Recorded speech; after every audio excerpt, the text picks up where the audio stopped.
All right, so we're gonna go ahead and take a shot at um, looking at the lesson plan templates. Um, Offhand, the ones that are provided by the school are totally different than anything that I've seen. Usually, the ones that I've seen are very, very basic, like almost skeletal. There's not a lot of deep information on it. They're not like a lot of standards that are being covered or anything along those lines. It's, as a matter of fact, I spent a lot of time being a sub. I'll put this down for a minute. Being a sub, and most of the assignments that I would get from the teachers that they wanted me to do with the students, most of the time it's just very detailed. Period 2, they're going to be in Google Classroom doing this, hand out this, collect this, or let students know that at the end of the period, if they not finished it, it's a homework assignment. If they did finish it, it's submitted, and that's really the end of it.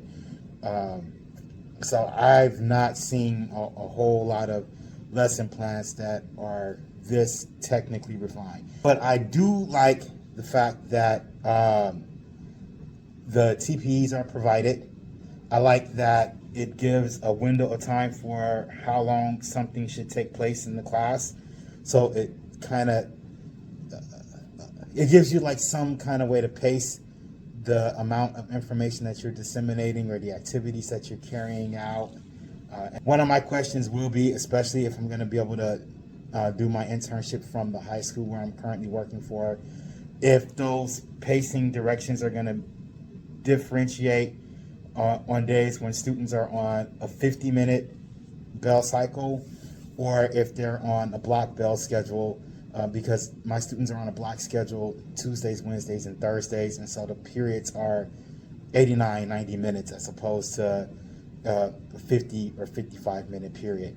So I'm sure that will be ironed out and figured out as we move along with that.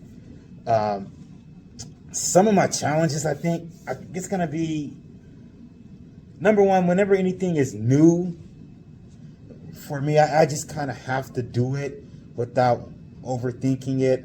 I'll end up a victim of my own analysis paralysis, and it's a very, very, very real thing.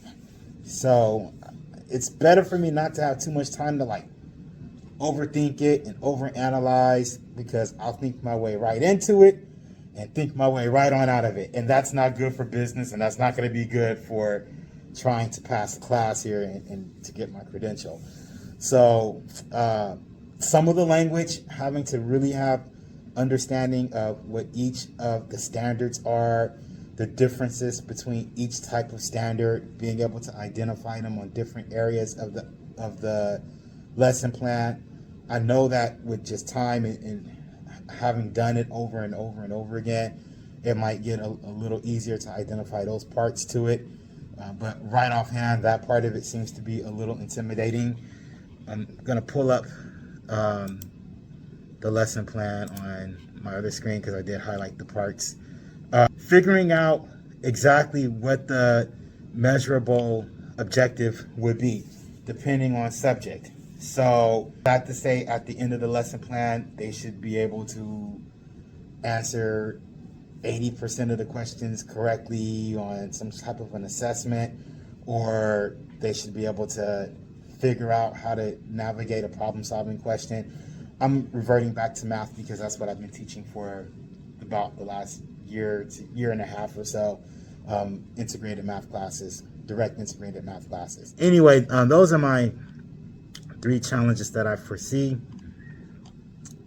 and that's it. But all in all, it doesn't look like anything that's just so far out of bounds and so far off base. All right.